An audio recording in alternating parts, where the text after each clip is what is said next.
I joined the Operation Grindstop as a normal volunteer, and then after some weeks I became team leader there for Team Sendai.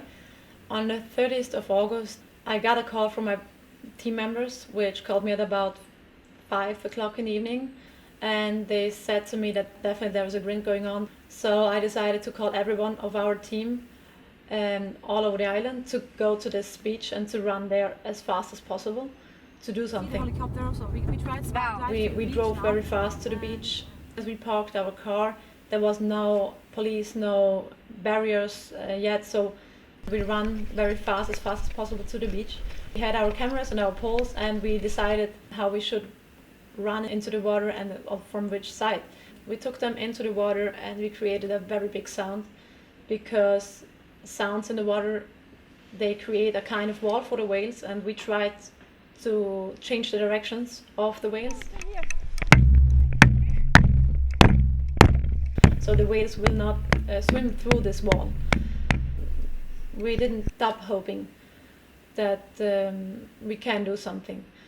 In the end, the whales changed their directions, I think about twice or 3 times. So they changed from one side to the other side of the beach, and some boats came behind the other boats, and they drove them back. Then we banged again and louder with those poles, and the whales changed the direction again. The boats came closer and closer. The whales had to come closer and closer. They didn't have a possibility to swim away.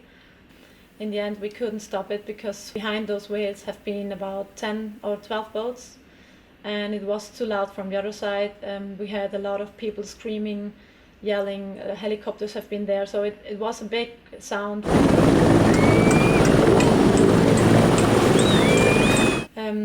As soon as the police arrived, they came closer to us in the water, and they wanted to drag us out, but we didn't stop. We tried to run to the whales. There were a lot of people on the beach which waited already with ropes and hooks on their ropes, and they ran to the whales, pulled them in the blue holes, dragged them out of the water. The police arrested us. I had 2 policemen on both of my arms. I had one which carried me out of the water, and when I came out of the water, I turned my head to the whales, and I saw this picture which I will never forget. It was a very hard moment. I saw the first whale dying, and this was the hardest moment in my life. So the man who cut the first whale, he had a knife. He didn't take this spinal cord, so he took the knife and he cut the whale here in this place, and so the whole story was completely wrong, and we heard the whale screaming, and it was horrible. The water was full of blood in 2 seconds. I never saw something horrible like that before. I don't even know how to describe it with words.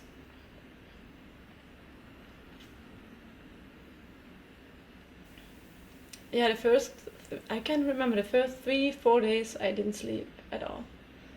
Always when I closed my eyes, I had this picture, this special picture in my head.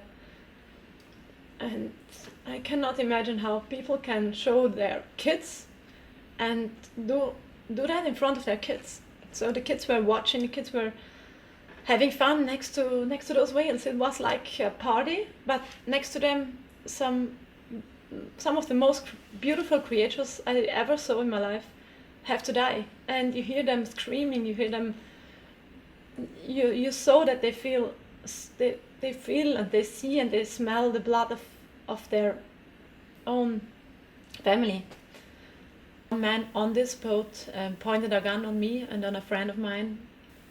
I mean, in the end, I don't understand. The people say we are the violent. I cannot understand that.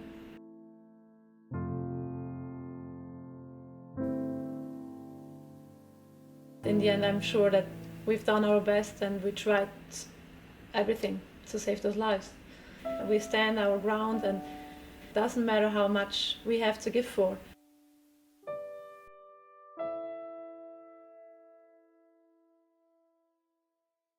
during Sea Shepherd was on the Faroe Islands, 33 pilot whales lost their lives, which is horrible. In the end, if we watch the numbers of pilot whales which died the last years, the campaign was a big success. And those 33 pilot whales are the first ones which didn't die in vain, because the whole world knows now the story. The whole world is watching, and I think the whole world wakes up now.